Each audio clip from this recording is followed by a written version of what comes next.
Well, good afternoon, everyone. Thank you for coming. I guess we'll start off with, I'll introduce a few of the folks that are up here. First and foremost,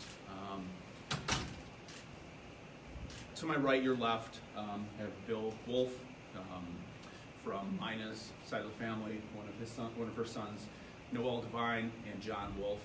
And to my left is Janet Lowry and Stephen Swan. Those are two of David Swan's children as well. So again, thank you for coming. My name is Brian Kanicki, B-R-I-A-N, Kanicki, K-A-N-I-C-K-I. I'm the detective with the Homicide Unit and the case agent on the Swan Homicide investigation. 6 months ago today, on the afternoon of Saturday, September 29, 2018, officers from the Clearwater Police Department responded to 1033 Flushing Avenue within the city of Clearwater, where two subjects were discovered deceased within the residence. Those subjects were soon identified as Mina and David Swan. Both had been shot and their deaths were determined to be a homicide. Clearwater homicide detectives responded and began our investigation at that time.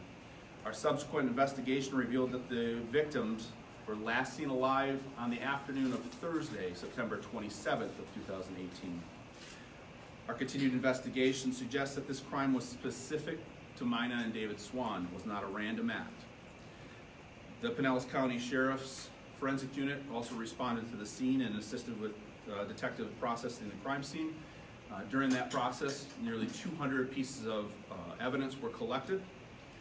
We have continued to work with our local partners with the Pinellas County Forensics Laboratory, our state partners with the Florida Department of Law Enforcement, and our federal partners with the FBI Forensic Laboratory in Quantico, Virginia, who have analyzed and continue to analyze various items of evidence that were collected that day.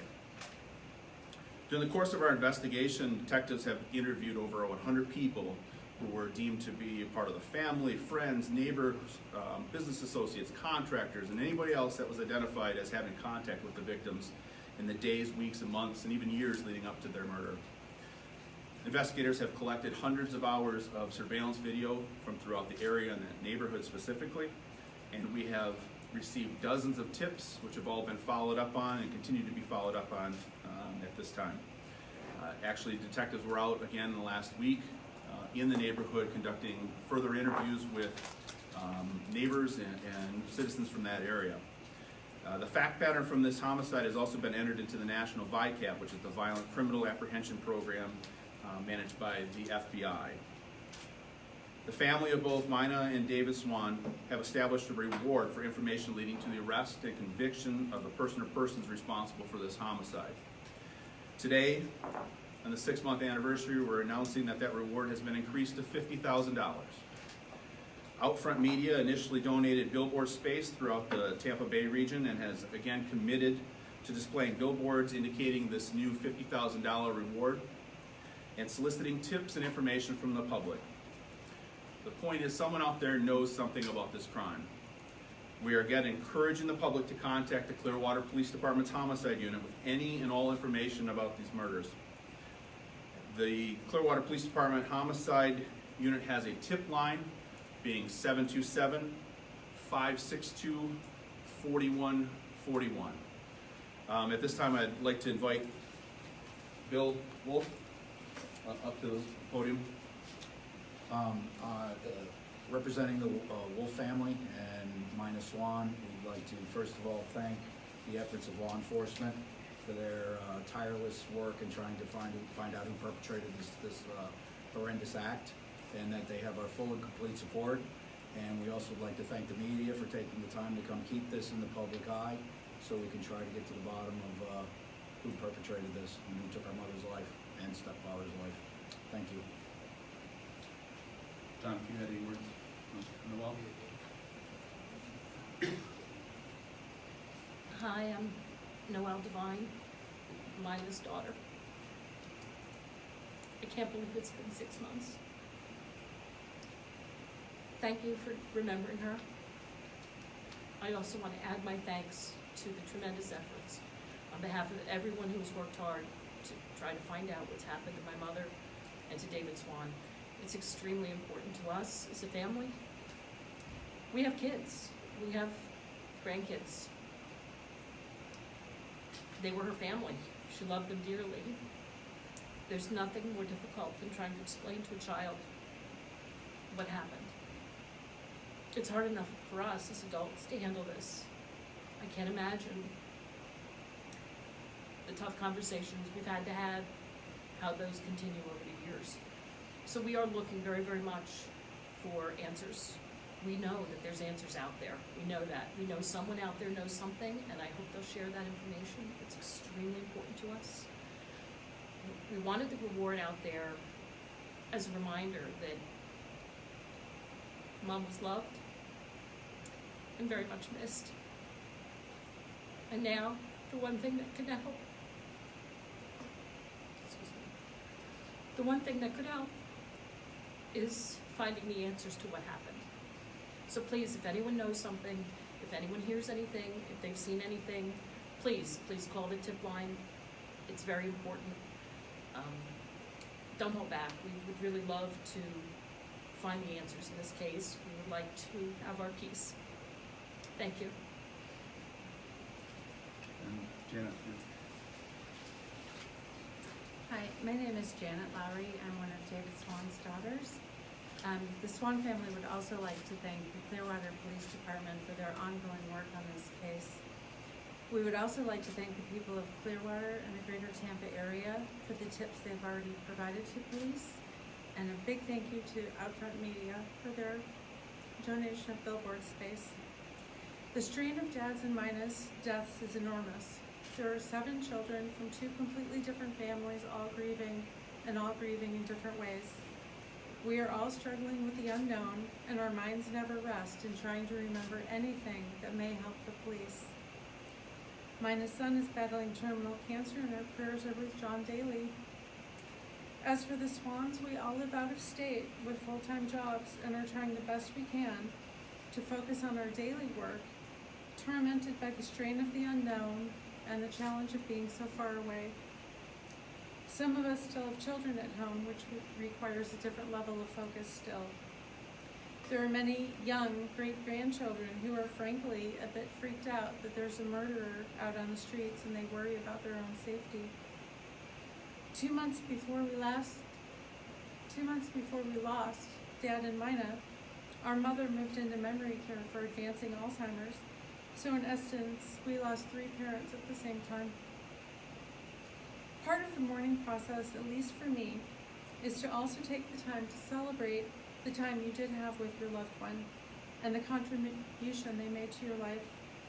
For Dad and Mina both, I believe they affected the lives of many more people than just their families, and we can only emulate their optimism and compassion. It is my personal opinion that someone out there knows who did this, and with today's increased reward, I have a message to that person.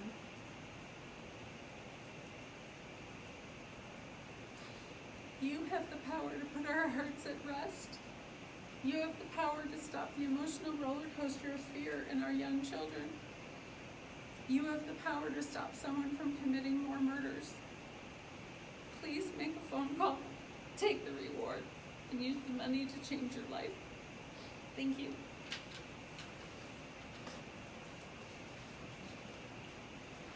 I'll take a few questions if you guys. With all the evidence that you guys have collected, what is it about this case that's making it so difficult to close, to solve? Every case is very unique, okay? And this just happens to be one of those that we do have an enormous amount of evidence that we are continuing to utilize our resources that we have available. We have so many people involved. Janet spoke about having 7 siblings in this family. We have an enormous neighborhood. We have a lot of pieces of evidence that we're just still going through. And like some homicides, it just takes that little piece of information to pull this all together. And we're really soliciting the public for that information at this time. This is a tough case. I wish we could have a press conference today saying that we've made an arrest in this case. And I really believe that this is a case we're going to solve. But I think we're just that one piece of evidence and that one piece of information or tip away from doing that. Chief Slaughter had said several times that the neighborhood doesn't need to be concerned you still have that idea that the people there can live their lives without worrying about a killer walking around? I'm comfortable with saying that this crime, this murder was specific to them. This wasn't a random act. And not only does the evidence support that, but our continued investigation supports that. I know you can't go into a lot of the specifics on the evidence, but is there anything that you can tell us that leads you to believe what you just said? I can't, unfortunately. Mhm. This is very active investigation. It's something that we're working on daily. Like I said, we're out there today again, talking to some of the neighbors. And we have a lot of our resources with the FBI, with the FDLE, as well as our local lab, still analyzing, still conducting some of those testing. So DNA takes a while sometimes. Mhm. Can you talk a little bit more about how going back to the neighborhood helps you all? I mean, were you Sure. able to get any new information that you didn't already know? Absolutely. Each time we talk to folks, they remember something new. They have talked to other people, and it sparks some of their memories about things. So yes, each time, and it also kind of quells some of those concerns. They see that we're out there, we're still working this. This is not a cold case. And we want to stress that this is an active investigation. That every day we're out there doing stuff and working on this case. Take one more. Yeah, one more and then we're done. Okay. Anybody else? Yes, sir. Is there a person of interest or persons of interest that you're zeroing in on? I really can't elaborate at this time. What about the family in terms of them being active? And because all the time they're gonna have people call you and say, what's the update? Sure. But this is an active family on both sides of the husband and wife. Just talk about their involvement and how it affects you guys positively or negatively. It's been very positive. They have been extremely cooperative with law enforcement, providing information, answering questions. It has been obviously an extremely difficult time for them, but they've been 100% cooperative with us, and it's a very large family. As Janet alluded to, they have family from Oregon to here in Clearwater, Florida, and everywhere in between. So we've had a lot of people to reach out to, we've had a lot of people to talk to, and we continue to do that at this time. Okay. Thanks, sir. Thanks. Thank you. Thank you.